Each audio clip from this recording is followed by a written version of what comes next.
Bismillahirrahmanirrahim. Assalamualaikum warahmatullahi wabarakatuh.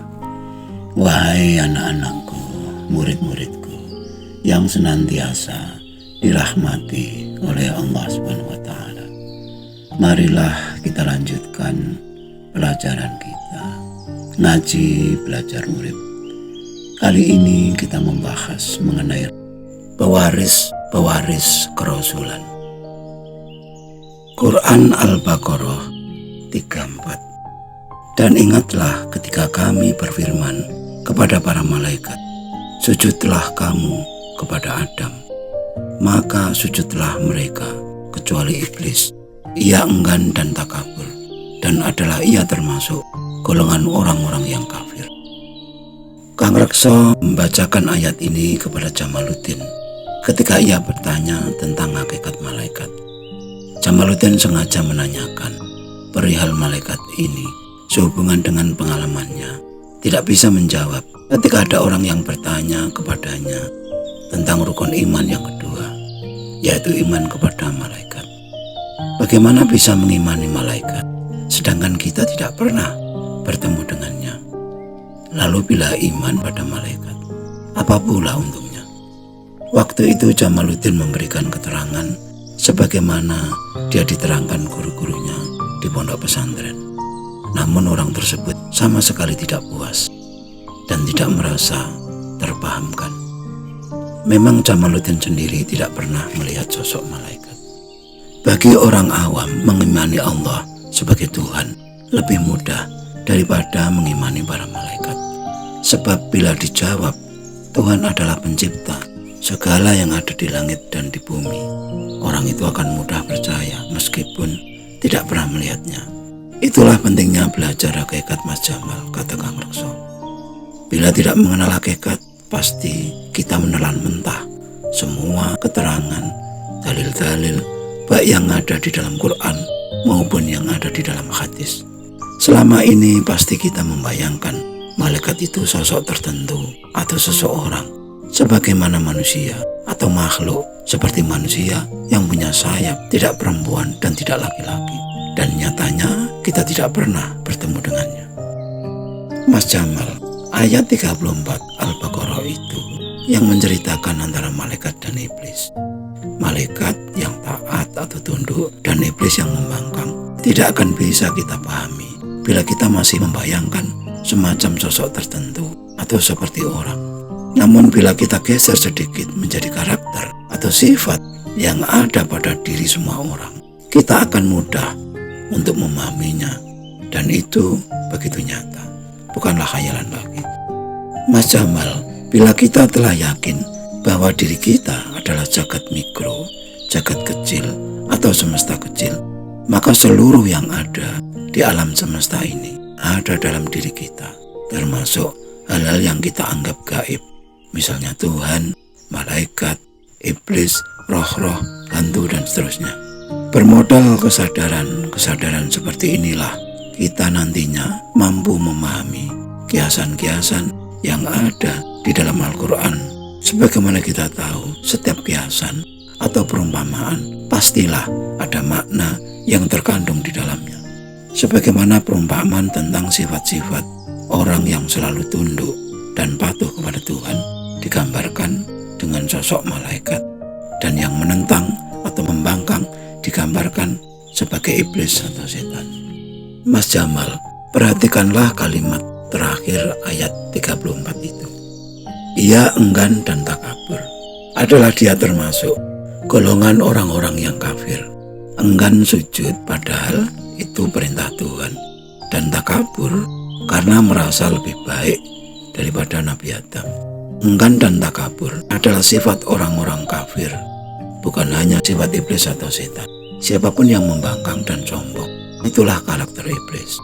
Setelah kita memahami benar ayat ini, kita menjadi semakin yakin bila Allah SWT itu zat yang alimul hakim, yang maha mengetahui dan maha bijaksana. Manusia itu dilengkapi dengan karakter tunduk, patuh, dan juga dilengkapi dengan sifat membangkang yang disimbolkan sebagai malaikat dan setan. Ibarat sepeda motor, ada gas dan ada rem. Tanpa gas, sepeda motor tidak akan bisa berjalan. Sedangkan tanpa rem, sepeda motor akan celaka. Nafsu dan akal. Tanpa nafsu, manusia tidak akan bisa maju. Tanpa akal, manusia akan celaka oleh ambisinya sendiri. Itulah keseimbangan yang dihadirkan oleh Tuhan pada kita semua. Cuman masalahnya kita sadar atau tidak mengenai hal ini. Maaf Kang Rekso, mengapa pelajaran sepenting ini tidak diajarkan di pondok pesantren Kang Rekso? Lalu siapa yang mengajarkan Mas Jamal? Pelajaran hakikat tidak bisa hanya diajarkan secara teori. Pengajarnya haruslah penempuh atau pelaku apa yang diajarkannya. Tidak bisa hanya dengan membaca kitab. Mas Jamal jangan kaget bahwa di dunia pondok pesantren kebenaran hanya ada dalam kitab. Kenyataan itu dianggap tidak penting. Yang penting yang tertulis dalam kitab, meskipun tidak ada kenyataannya. Hal itu tentunya sangat bertentangan dengan dunia hakikat Mas Jamal. Itulah mengapa tidak banyak yang mau dan mampu belajar hakikat, karena risikonya pasti disalahpahami oleh mereka-mereka yang ahli dalil. Dalam sejarahnya, yang paling memusuhi para rasul adalah mereka-mereka yang ahli membaca kitab atau ahli kitab. Kita sering lupa kepada sejarah bahwa tidak satu pun rasul ketika menyampaikan mereka membawa kitab. Setelah mereka meninggal, barulah ajaran-ajaran mereka ditulis, dijadikan kitab. Lalu, apa landasannya atau dasarnya ajaran-ajaran mereka, Kang Rekso? Tentu saja mereka adalah para penempuh jalan menuju Tuhan. Mereka adalah para salik. Apa yang mereka alami, mereka pahami, mereka yakini, itulah yang mereka ajarkan. Jadi semuanya pasti nyata, tidak hanya teori. Wajar bila selama masih ada rasul, tidak diperlukan seorang ahli tafsir. Mereka hanya butuh bertanya langsung kepada rasul. Lalu sekarang bagaimana Kang Rekso ketika rasul itu telah tiada? Itulah masalahnya Mas Jamal. Selama kita belum menemukan orang-orang yang ditakdirkan menjadi pewaris kerasulan, kita hanya mampu mengamalkan ajaran-ajaran agama, karya para ahli tafsir. Sedangkan kita tahu tafsir adalah pikiran seseorang. Apakah sekarang masih ada orang-orang pewaris kerasulan? Tentu ada Mas Jamal, asal mau mencari dan terus mencari. Apakah tanda-tandanya orang seperti itu Kang Rekso? Bila mengacu pada Al-Quran, surat At-Taubat 128, pewaris kerasulan adalah dari golonganmu sendiri dan mewarisi perjalanan sebagaimana para rasul, termasuk difitnah, diremehkan, ditolak oleh sebagian besar umat. Terasa berat olehnya penderitaan umat manusia dan penyayang kepada sesama kaum yang beriman. Bila Mas Jamal menjumpai seseorang yang dianggap sesat oleh orang lain, bahkan oleh ulama sekalipun, cobalah selidiki orang tersebut.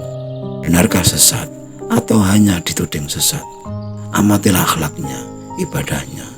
Setelah benar-benar terbukti tidak sesat, mungkin itulah pewaris kerasulan. Namun hal itu juga harus kita buktikan dulu ajaran-ajarannya benar ataukah salah. Seorang alim ulama yang soleh, terhormat, ilmunya sangat dalam dan luas, namun bila belum pernah dituding sesat, belum termasuk golongan pewaris kerasulan. Sebab semua rasul itu pasti mengalami tudingan, fitnahan, dan dianggap sesat, sehingga ketahuan sabar atau tidak. Dan jangan lupa standar sifat-sifat kerasulan, yaitu sidik, amanah, tabligh, fatonah, harus ada padanya. Bijaksana, tegas, lemah lembut, dan cerdas. Tentu saja mencari orang-orang seperti ini bukanlah pekerjaan yang mudah. Mas Jamal ibarat orang mendulang emas di sungai. Di antara jutaan pasir mungkin hanya ada sebutir emas. Namun percayalah Mas Jamal, pasti ada. Karena Tuhan tidak rela bila agamanya lenyap dari muka bumi ini, sehingga tidak ada orang yang menyebut namanya lagi. Dalam surat Al-Fatir 41, Innallaha yumsikus samawati wal arda an tazula. Sesungguhnya Allah Ta'ala menjaga langit dan bumi jangan sampai lenyap. Ayat ini menjelaskan bahwa Allah SWT pasti memunculkan pewaris-pewaris kerasulan untuk melestarikan agama. Dan ayat ini juga bantahan yang mengatakan bahwa kiamat itu hancurnya langit dan bumi. Sedangkan Allah Ta'ala selalu menjaga langit dan bumi agar jangan sampai lenyap. Mas Jamal, karena seorang pewaris kerasulan dari golongan orang biasa dan bukan orang yang terhormat, maka sudah sewajarnya banyak orang yang tidak percaya dan pasti diremehkan oleh sebagian besar orang. Sedangkan Rasul pun sendiri diperintahkan sebagaimana yang dikatakan di dalam surat Kahfi 110. Qul innama ana basyarum mithlukum yuha ilayya. Katakanlah, aku adalah manusia biasa yang hanya memperoleh wahyu. Meskipun secara fisik Rasul adalah manusia biasa, makan, minum, tidur, dan seterusnya, namun apa yang disampaikannya semata-mata wahyu dari Allah. Dan dalil ini mestinya bukan hanya dongeng masa lalu. Sekali lagi Mas Jamal, bila ingin mencari pewaris-pewaris kerasulan, pasti akan bertemu, cepat atau lambat, namun berjodoh atau tidak. Selamat mencari Kang Jamal. Sekian dulu wajangannya yang mohon maaf atas segala kekurangan. Semoga selalu bermanfaat dan marilah berdoa bersama. Ya Allah, mudahkanlah jalan pengabdian kami kepadamu. Amin, amin, amin ya Rabbal Alamin. Wassalamualaikum warahmatullahi wabarakatuh.